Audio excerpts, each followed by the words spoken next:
Here's the 0-1. This is going to be a tough play. Bryant, the Cubs win the World Series. Bryant makes the play. It's over. And the Cubs have finally won it all.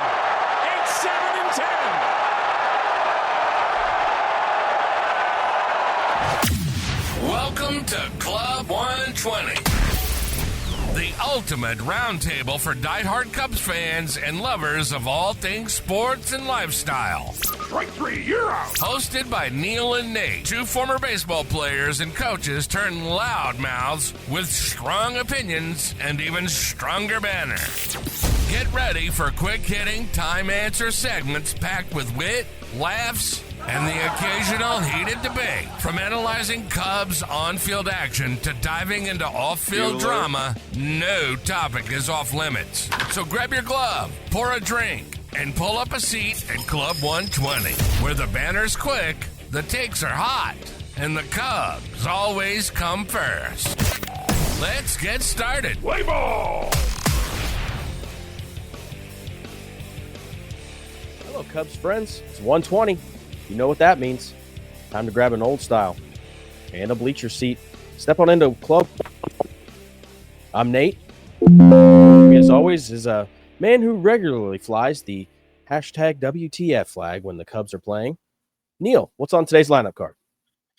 Oh, man, what a show coming off the heels of a really weird loss. But, hey, we live to fight another day, and we get a chance to go win the series today. Obviously, we're recording on Wednesday.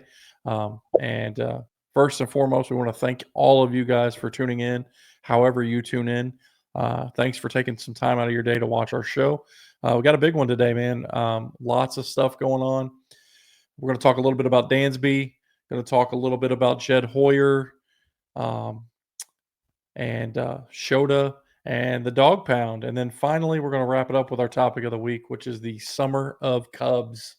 So let's get started, man. Dansby Swanson moved to the 8-hole, and it seems like that 8-hole is magical because I last week when we talked about this, he had just been moved. And I think when we recorded, he only had one game in the 8-hole, and it, his first game there was pretty good. What are your thoughts? Well, Dansby's streakiness is a known issue. It seems like every time this happens, everybody in the announcing booth knows, everybody in baseball knows, Dansby just disappears. But when he comes back, he can carry a lineup. So, I mean, I think I wrote this down. Dansby streaks carry or crucify lineups. The difference is this year we're actually a little deeper. So while he was trying to figure himself out here in the first month and a half, our offense was just clicking along. So at some point, he just had to make a commitment to just getting the bat behind the ball again and becoming a good hitter. He's poked a few out ahead of pace, if you will. But I think that it didn't kill us in the end, and that made him a better ball player, that he didn't feel like he has to be the only guy to save this team. Do you feel like the streakiness, though, can be something that we can continue to weather, even though it's been multiple seasons, multiple stints of this going forward? Yeah, I think so. But I also think that this should be a permanent fix. I think, yesterday we saw him move into the 7-hole.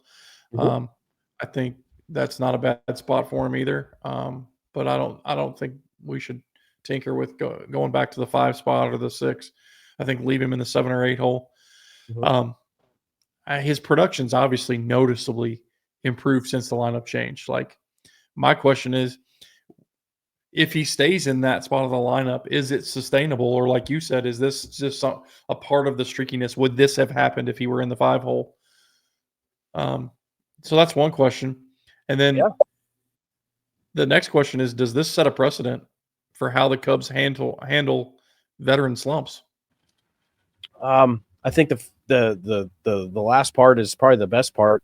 That's juicy, right? Could you imagine Kyle Tucker going a couple weeks without a knock? And I mean, look at us over spring training, right? We were freaking out about that, but it never wavered. So I don't know about moving a guy like that down, but I tell you what, if you're a streaky guy and it's known and that Dansby is, that's not a 5-hole guy.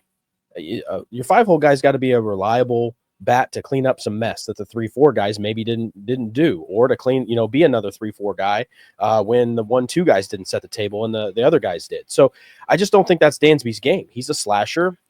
He's a ambush type of a hitter. He's going to, pull balls that he shouldn't be pulling. He's going to shoot balls the other way that he shouldn't be, going oppo with. He's just not a dude that I just think, hey, this guy has a chance to hit 320 and 30 home runs. I don't know if he's either at this point in his career, but at least he plays a heck of a defense, and we'll stick with that. The precedent, man, that if you're not going to hit, you're going to sit. The good news is that Dansby does the one thing that nobody else can do on the field, and that's legitimately hold down the entire middle infield. So is it a precedent? I don't know. We'll see, because other guys are due to struggle, right? So let's just see how this works on a case-by-case basis. It worked for him, dropping him into that 8-hole, which seemed to be magic anyway, because Carson Kelly and Miguel Amaya already started that sprinkling of magic oil on the 8-hole and the 8 spot in the lineup very easily. And now it seems like anybody that goes in there is just going to get something really special, which, that's great.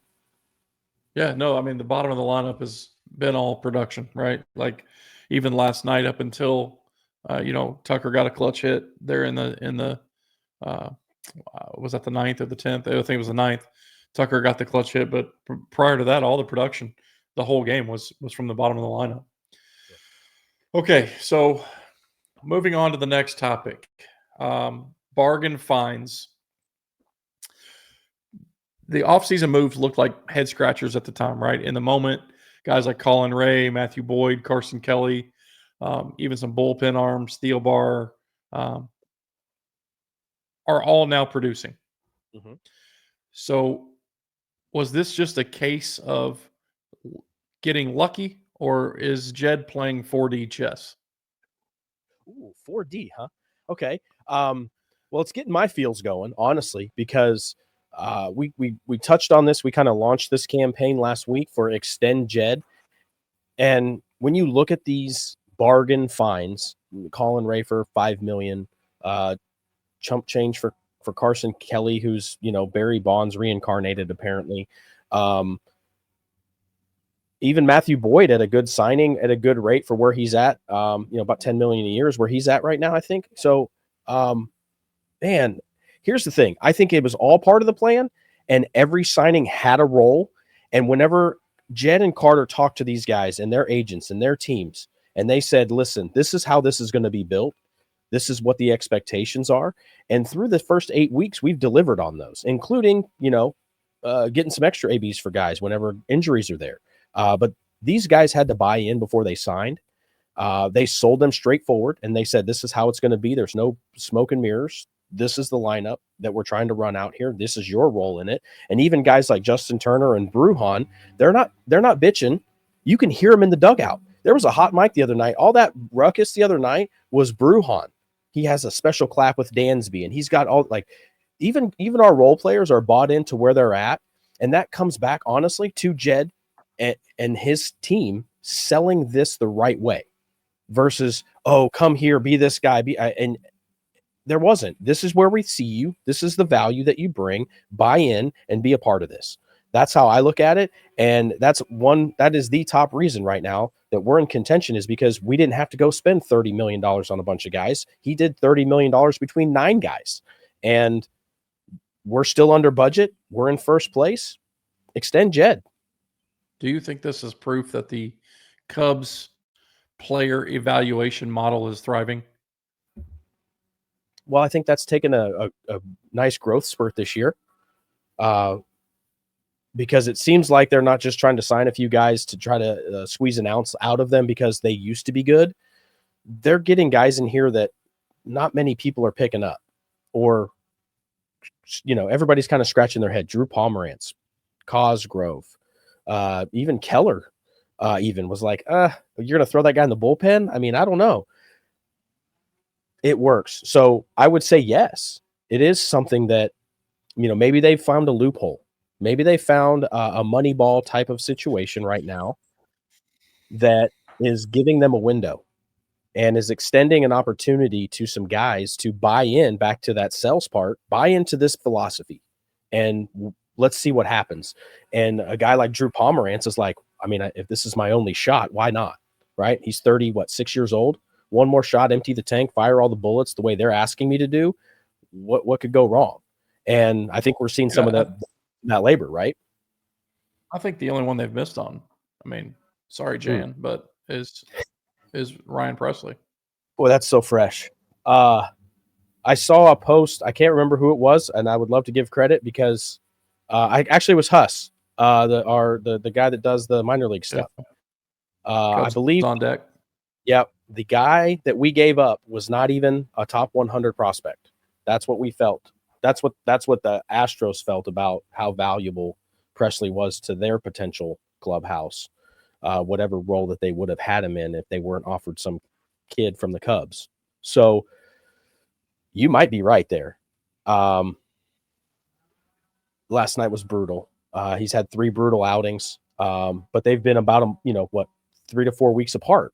My only concern right now is, and last time we were, when we were the first 2 were back to back. That's a true story. That's right. It was the end and beginning of the whole. Yeah. My question is this: the last time, we were up in Wrigleyville, we accidentally passed him, and it was the day that we found out that he was getting his knee drained.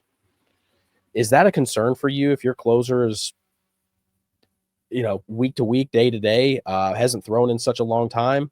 Isn't that something that, you want some familiarity and some regularity and some routine, even though it can't be managed on a daily basis? No, at this point, it's a welcomed sigh of relief. Like, hey, let's just throw him on the IL so we don't have to deal with it.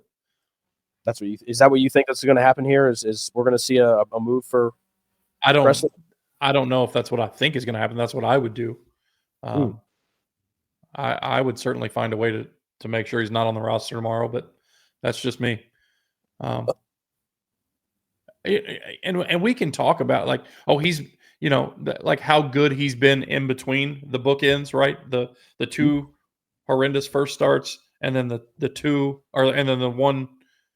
But if you go back and look at those outings, like he wasn't missing bats. Like he was giving up warning track outs. Mm-hmm. Listen, I'm new to this whole thing. Not really. But I don't think you want your closer giving up warning track outs.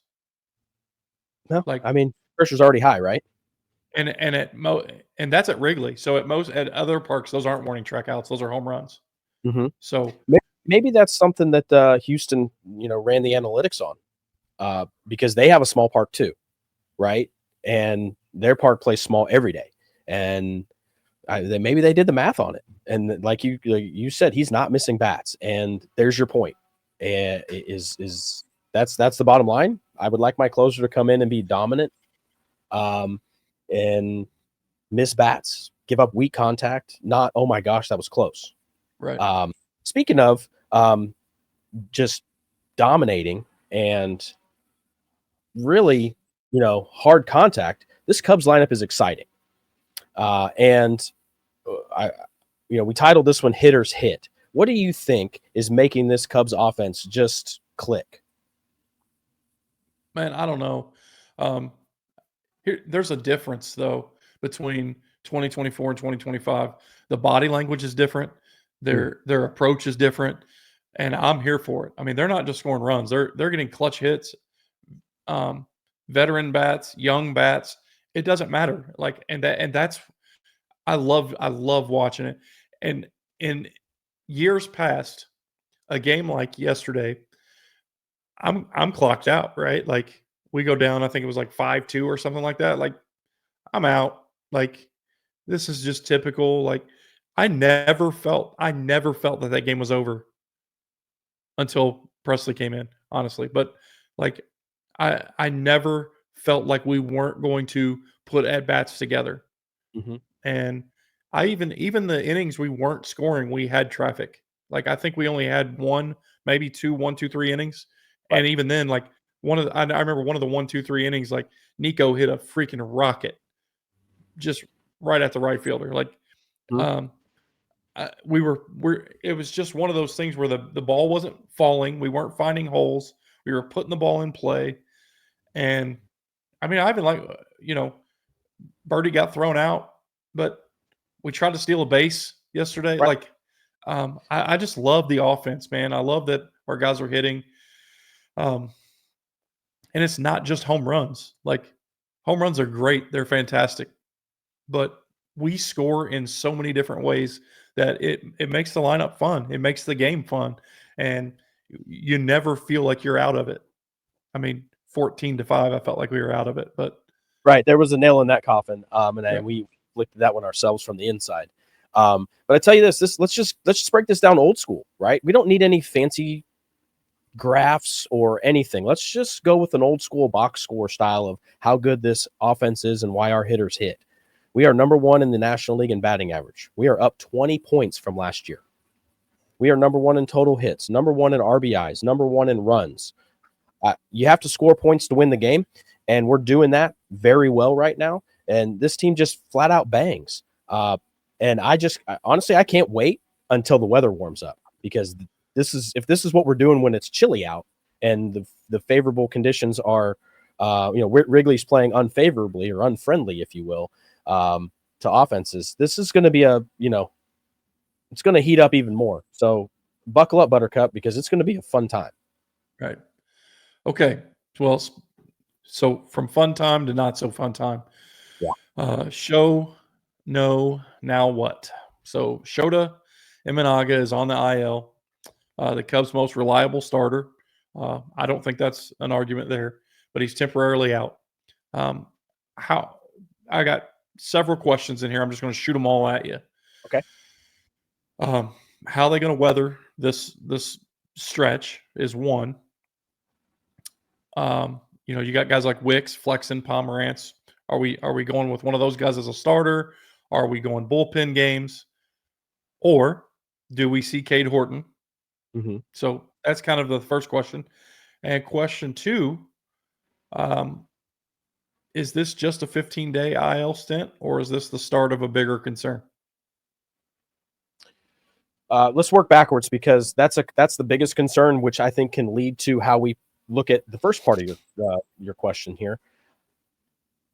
Being a former player that had bad hamstrings and bad large muscles in the legs throughout my college career, once you pull one really good, it never really feels the same again. So, especially when you play in a city like Chicago, where the first half of the season or first quarter of the season and last quarter of the season are cold weather, and it's an automatic extra stretching, how long it takes to get that thing loose. This could be a problem. If it's nagging, if it's cramps, if it's a mild strain or pulls, I don't know where we're at with this. I hope he gets it right, and it was only a very mild one, because this could lead to a long-term, Shota's out again with a large muscle injury, and you see players like that in a lot of sports. I mean, heck, look at Anthony Rendon. Always has some random muscle injury going on, and once it goes, it seems like it always keeps going. Let's hope that's not the case here with Shota, because he's too good of a human. He's so fun to watch play and do his craft that I would hope that a little nagging thing isn't going to keep this thing going. In the short term, the Cubs are set up for success because they went out and got a guy like Pomerantz, who's been a starter, Flexen, who's been a starter. But that's not really what I want to see. And let's just put it out there right now. Cade Horton is an untouchable prospect. He's no longer a prospect. It's not a matter of if, it's when he's here. And that time's got to be now.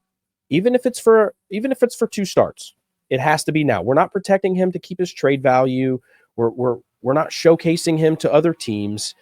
It's time for him to take the ball and give us 60 to 70 pitches and see if you can, shove it in there and be the dude that is our future frontline starter to pair with Ben Brown.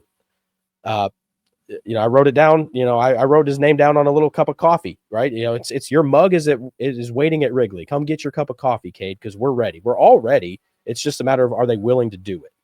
And that's my only concern. Yeah, no, I'm.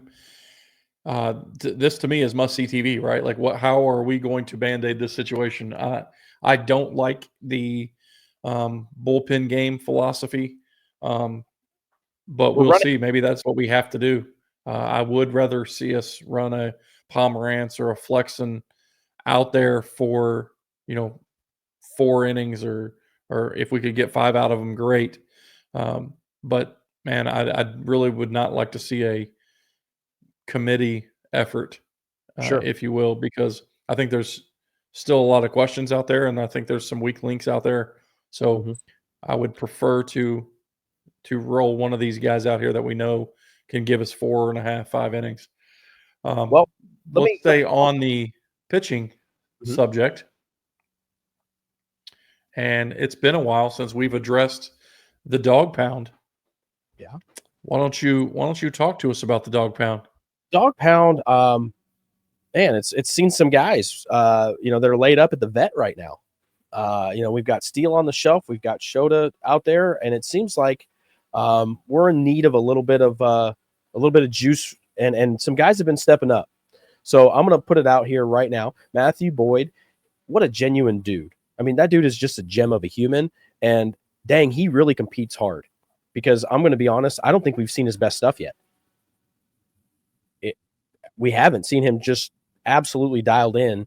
He's grinding out innings. He's given up some hits. He's given up some big hits and runs, but he still seems to find a way to get a quality start in there. And that's a dog. He's our rock. He's our rotational rock right now.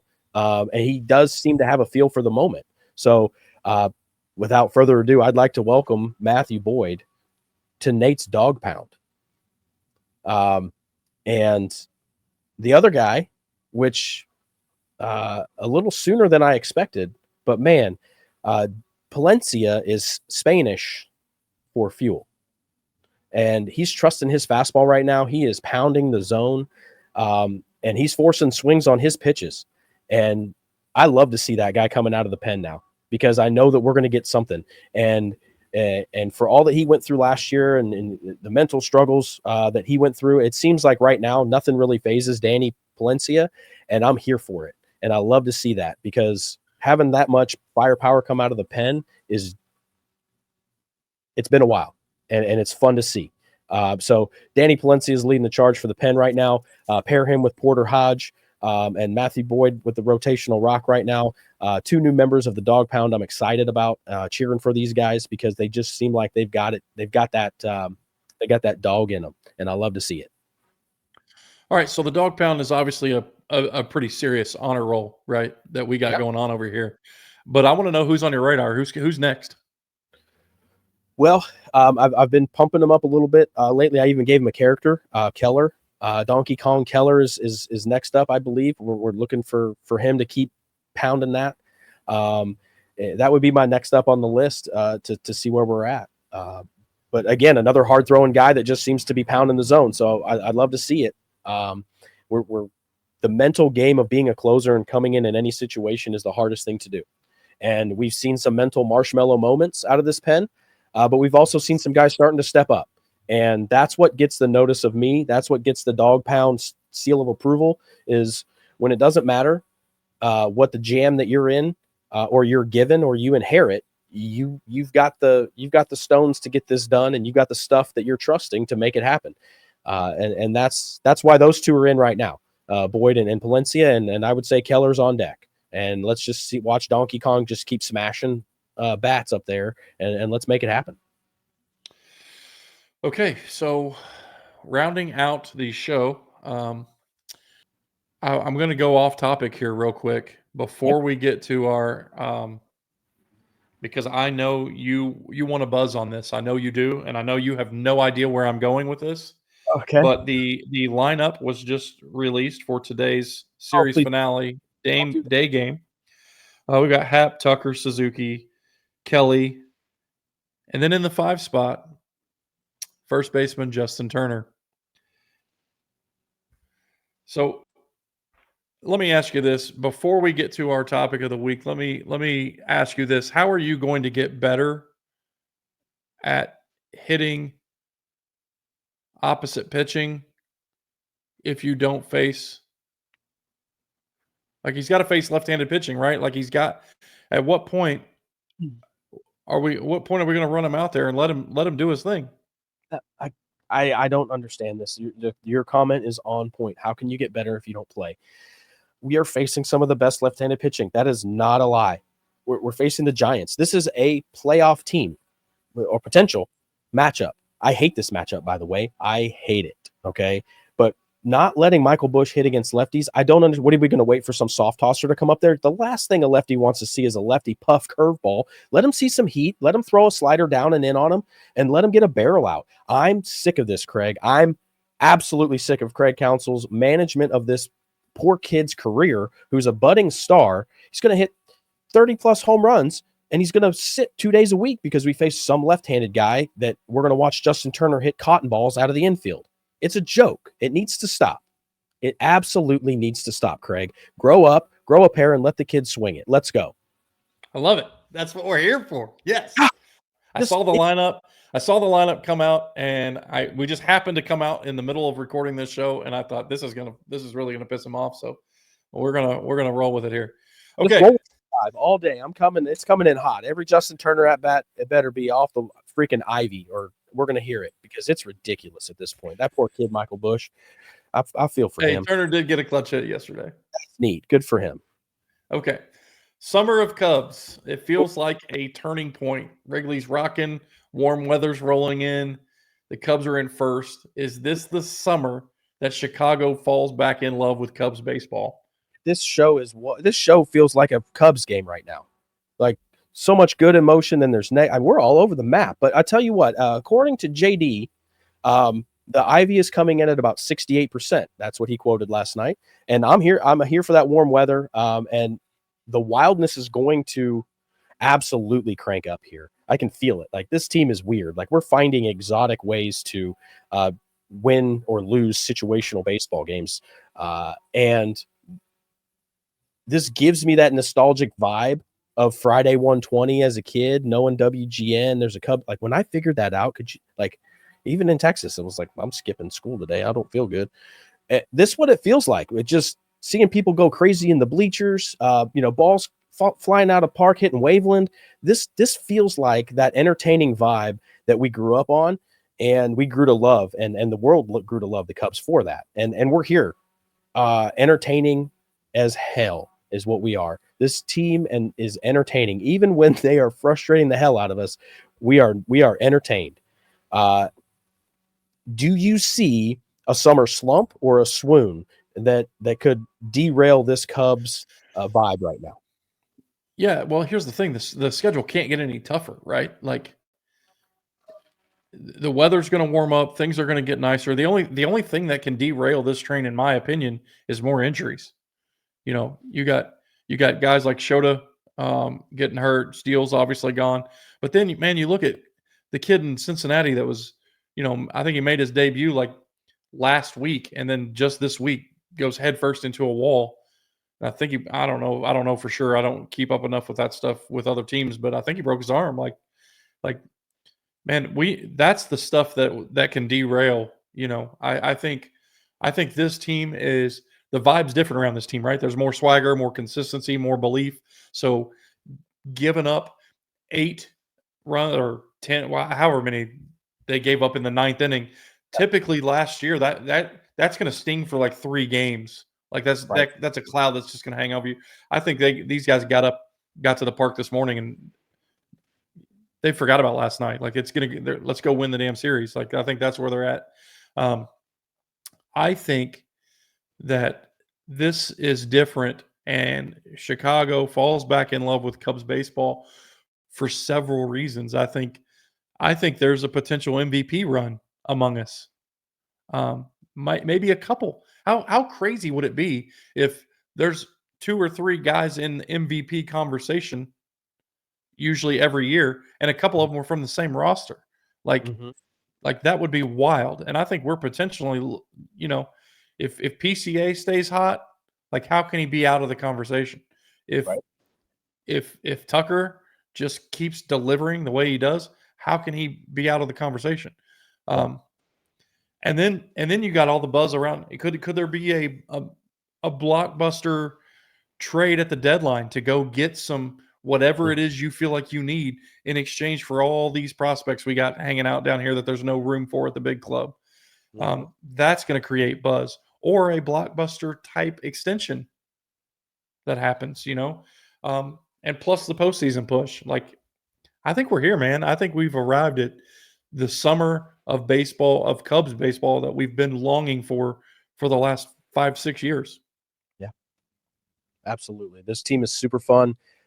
They have a feel for the moment, and they play to the crowd. I mean, PCA taking a dive at that ball and then taking a bow to unbelievable. Like, just the genuine, the other night, Nico went out for a ball and Tucker's just casually strolling in. And by the time Nico had to reach to catch it, Tucker just showed up and he was like, oh, I mean, I knew you had it. You could tell he just mouthed it. He was like, I knew. And he was so casual about it. Like, what a sniper. Like, what a sniper. So, yes, the vibe is high. Vibes are high in Wrigley. Wrigleyville is buzzing. And if you're not on this train, it because you felt like last year might have been whatever, or the year before might have soured you, buy the ticket. Buy the ticket, go to the game. If you haven't been, get in there, pack that place out, and just let it wash over you. Just let this summer of Cubs baseball wash over you, because it is so refreshing to see a team play baseball this way. I love it. Yeah, and you know what? In other news, I always like, there's a lot of former Cubs out there that I like to see do well. I like seeing Schwarber do well, other than I don't like to see him do well when he plays the Cubs. But I think Rizzo may have landed in Boston, so I'm happy for that.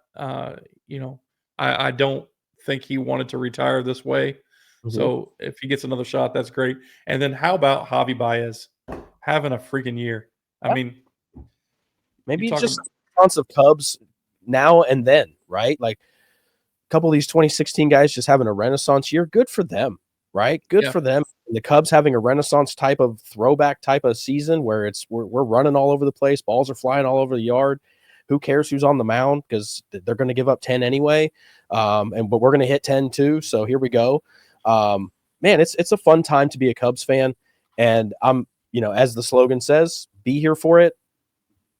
I'm here. Full attention. They have my full attention. Absolutely. So we're about an hour and 20 from first pitch. Obviously, when you guys watch this, that will be yesterday. But we're going to get off here, watch some Cubs baseball. That's our show today. Thanks for tuning in. Thanks for watching. Thanks for spending part of your afternoon with us. Be sure to like, follow, subscribe, all that good stuff on YouTube, Twitter, Facebook, Instagram, wherever you find us. Thanks for watching. And that's our show. Go Cubs, go. Go Cubs, go. This has been Club 120. Neil and Nate have practically spent their entire lives doing something centered around baseball. And with these guys, you're going to get quick-hitting, time-answer segments packed with wit, laughs, and, yes, heated debates. We hope you enjoyed the show. If you did, make sure to like, rate, and review. We'll be back soon. But in the meantime, you can find us on all social media platforms at Club 120 Show. And, of course, the website at www.club120show.com. Until next time, go Cubs, go!